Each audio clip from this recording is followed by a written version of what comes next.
Hi guys, good evening and welcome back once again to the EdWord. I'm your host Eddie, and in tonight's video I will be giving you guys my full season review for one of Netflix's biggest hit shows to come out of last year. Season 2 just dropped earlier today. I just got done watching it, binging it back to back. It was great. Lots of highlights, lots of awesome moments. Season 2 of Kingdom is finally with us.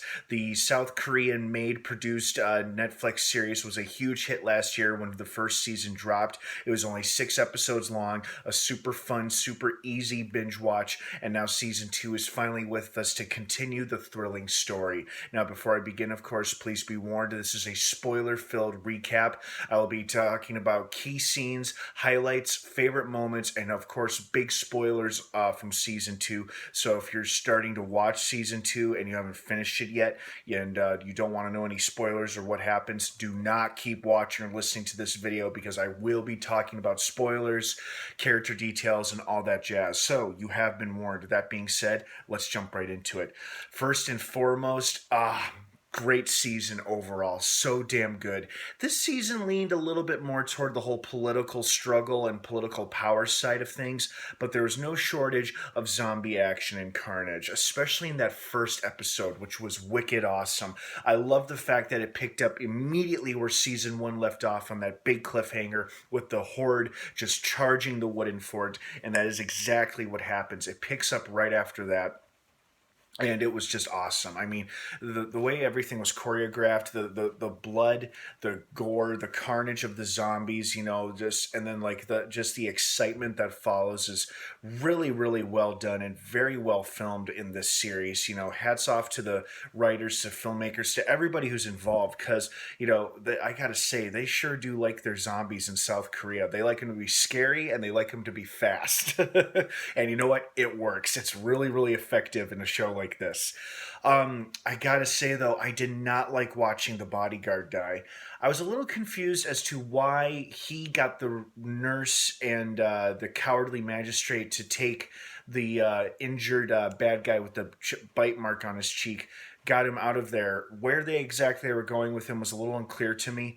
Was he trying to get back to his wife to get his wife back or something? I don't know. It was uncertain to me, but God, it was hard watching him die. Of all the characters, I did not see him dying because he had survived the carnage of season 1. I could have sworn he was going to survive season 2, and sadly he did not. And it was just heartbreaking to see he and the prince reunite one last time, and then he dies in Prince Chang's arms. That was just sad. Very sad. And then it's simultaneously beautifully shot and cut with his wife giving birth as well. Didn't like seeing the mentor die, but damn did I like his comeback. Not only did he return as a scary zombie, but he bit his old friend and enemy's cheek right on the mouth there. And I really thought they had killed that character for good right there on the spot. But as the next episode went on, it was pretty obvious he was still alive. But that wasn't going to be the case for long, because apparently I thought he was in on the fake pregnancy conspiracy with his daughter, the queen, but I guess that was just a ploy of her own, and he obviously had no idea that was the case. And I was suspicious that she did something to his drink, to his tea, because the camera focused on her pouring his tea, her pouring his tea for him. And the fact that she didn't drink any also made me a little suspicious. Like, she did something to the tea, it's poisoned, or she's going to kill her own father. And sure enough, she did, in the pretty badass way. Didn't mind seeing him die. He was a pretty evil, wicked man, as was she. They were both pretty awful people. Excellent bad guys. The actors playing them did a great job playing such unlikable characters. But, both of our big bads, at least for the first 2 seasons, are both gone now.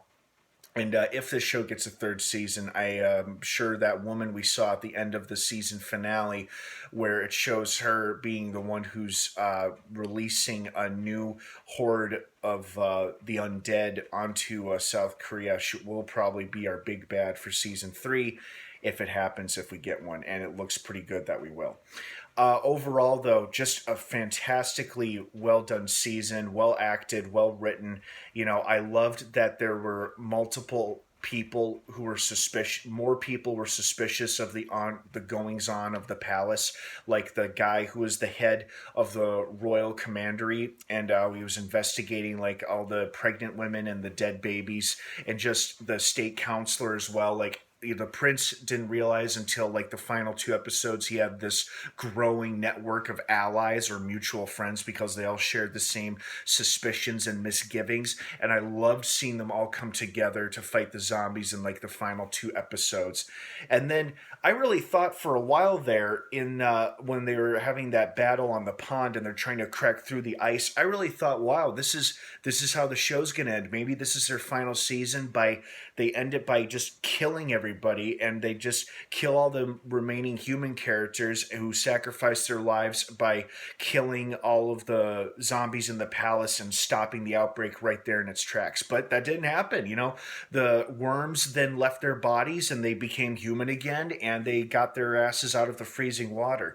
And I almost forgot until the camera started to focus on their lifeless bodies. Like, oh yeah, these worms don't like intensely cold temperatures, or cold water at least. And so when it showed the worms wriggling away, I'm like, oh good, they're all saved, because it would have been a real bummer if they had all died like that, because they're pretty great characters.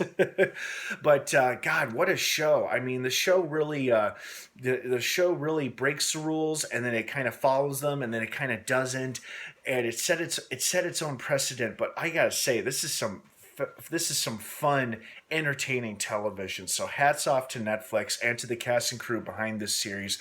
Really hoping for a third season. Season 2 was great. Looking forward to watching it again.